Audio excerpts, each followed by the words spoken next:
ఎంతో అందంగా అద్భుతంగా ఉండే ఈ టెంపుల్ లేపాక్షి ఆంధ్రప్రదేశ్ సత్యసాయి జిల్లా. చాలా సూపర్గా ఉంది ఫ్రెండ్స్. ఈ టెంపుల్ అయితే గన చూడండి ఎంత బాగుందో. ఈడ వీరభద్రస్వామి టెంపుల్ కూడా ఉంది. ఇదంతా గుడి ప్రాంగణంలో తీసుకోండి పిక్స్, చాలా బాగున్నాయి.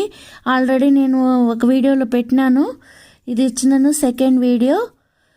చాలా బాగుంది ఈ టెంపుల్ అయితే. ఇదంతా పార్క్ ఏరియా, ఇదంతా దీని ముందరే ఎంట్రన్స్లోనే వచ్చేస్తుంది. ఇదంతా చాలా మంది రష్గా అయితే ఉండింది మేము వెళ్ళినప్పుడు. కాలేజీ స్టూడెంట్స్, కొంతమంది ఫ్యామిలీ, అందరూ చాలా మంచిగా వచ్చినారు. విదేశాల నుంచి కూడా వచ్చినారు. ఇక్కడ శివలింగం, నాగుపాము పడగ శివలింగం ఎంత బాగుందో చూడండి. మంచి మంచి రాతి కట్టడాలు అయితే ఇక్కడ ఉన్నాయి. మనకు పిల్లలకు కూడా మంచిగా చూపించవచ్చు. ఇక్కడ హ్యాండీక్రాఫ్ట్ అని రాసినారు. మంచి హస్తకళా నైపుణ్యము.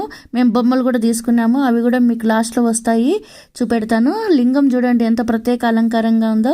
ఇక్కడ మెమరీగా ఉండాలని కొన్ని జ్ఞాపకాల ఫోటోలు తీసుకున్నాను. ఇక్కడ టీ, కాఫీ, కూల్ డ్రింక్స్ అవైలబిలిటీలో ఉంటాయి.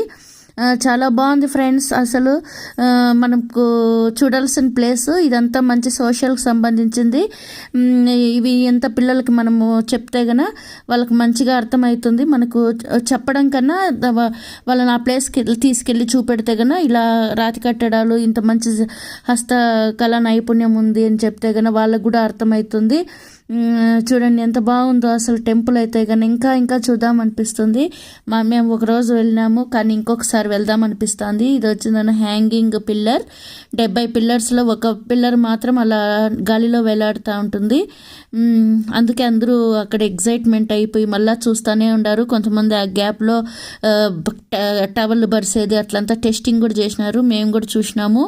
ఇది వచ్చిందని ఎగ్జైట్మెంట్ ప్లేస్. మీరు కూడా తప్పకుండా చూడాలని కోరుకుంటున్నాను. చూడండి చాలాసేపు ఇక్కడే స్పెండ్ చేసినారు అందరూ. అన్ని పిల్లర్స్ అతుక్కొని ఉంటాయి, ఆ ఒక్క పిల్లర్ మాత్రం గాలిలో అట్లా ఉంటుంది.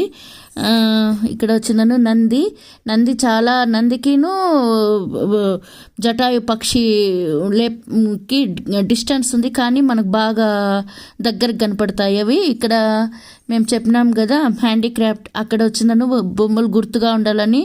చెక్క బొమ్మలు అండి, ఈ చెక్కల బొమ్మలు ఇవి చాలా అద్భుతంగా ఉన్నాయి. మనము ఇట్లా ఏమన్నా కింద పడిపోయినా కూడా అవేమి ఇరిగిపోవు, చాలా గట్టిగా ఉంటాయి. అందుకని జ్ఞాపకంగా ఉండాలని అలా ఫార్మర్ది బండిలాగా ఉంటుంది, అదొకటి కొనుక్కున్నాను.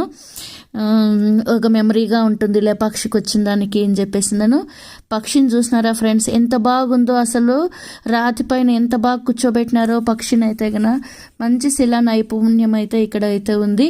చూడండి ఈ బొమ్మ చూడండి ఎంత బాగుందో. అసలు ఎంత హస్తకళ, నిజంగా హ్యాండీక్రాఫ్ట్ వాళ్ళకి హ్యాట్స్ ఆఫ్ చెప్పాల్సిందే. ఈ ఇమాజినేషను ఇంత తయారు చేసేదానికి కూడా వాళ్ళకి ఎంత నైపుణ్యం ఉంటుందో మనకి ఆశ్చర్యం అవుతుంది. చాలా బాగుంది. ఇది వచ్చిందను మనం చిన్నప్పుడు రంగుల రాట్నంలో కూర్చుంటా ఉంటాం కదా, అది జ్ఞాపకంగా ఉంటుంది అని చెప్పి ఇది ఒకటి తెచ్చుకున్నాను నేను. రంగుల రాట్నం లాగుంది అనేసి. మేము చిన్నప్పుడు అయితే దీనిపైన తిరణాలు వస్తాయి కదా, దీనిపైన కూర్చొని చక్కగా అలా రౌండ్ తిప్పుతూ ఉంటారు, రయ్యం తిరుగుతూ ఉంటాము. దానికి ఐస్ ఒకటి వస్తూ ఉండి, పుల్ల ఐస్ ఒకటి వస్తూ ఉండింది. అప్పుడు అది పుల్ల ఐస్ తినుకుంటా అట్లా రయ్యం తిరుగుతూ ఉంటే ఎంత హ్యాపీగా ఉంటుందో. ఆ మెమరీస్ అయితే ఇప్పుడు కూడా మాకు అలాగే ఉండిపోయినాయి. ఈ రంగుల రాట్నం చూసినప్పుడల్లా నాకు చిన్ననాటి జ్ఞాపకాలు గుర్తొస్తాయి. ఇది ఊరికే అట్లా ఉండి నీళ్ళే షోగా అని చెప్పేసి నేను తీసుకున్నాను. అంతే ఫ్రెండ్స్, మేము బాగానే ఎంజాయ్ చేసినాం లేపాక్షిలో. మీరు కూడా ఎంజాయ్ చేయాలని మనసారా కోరుకుంటున్నాను. Bye friends, have a nice day.